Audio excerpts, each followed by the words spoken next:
మనకి ఆలయాలకి దేవాదాయ ధర్మాదాయ చట్టం ఉంది.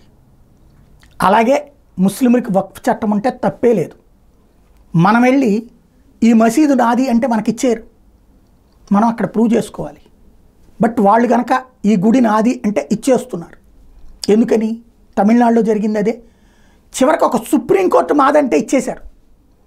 అదే హిందువుల ఆస్తులైతే దేవాదాయ శాఖదని తెలిసినా ఇచ్చేస్తున్నాయి, ప్రభుత్వాలు రాసి ఇచ్చేస్తున్నాయి. కానీ వక్ఫ్ పేరుతో హిందువుల ఆస్తులు లేదా ఈ దేశపు ఆస్తులు మాదని క్లెయిమ్ చేస్తే ఇచ్చేసే విధంగా చట్టంలో చేసినటువంటి మార్పులు అతిపెద్ద ప్రమాదకరంగా మారాయి. ఇప్పుడు దాని మీదనే కొత్త చట్టాన్ని తెస్తే ముస్లింలంతా ఏకమై వక్ఫ్ చట్ట పరిరక్షణ కోసం మెయిల్స్ ఇస్తున్నారు. హిందువులు ఎంతమంది స్పందించారు, ఎంతమంది మెయిల్ ఇచ్చారు రాబోయే రోజుల్లో తేలబోతోంది.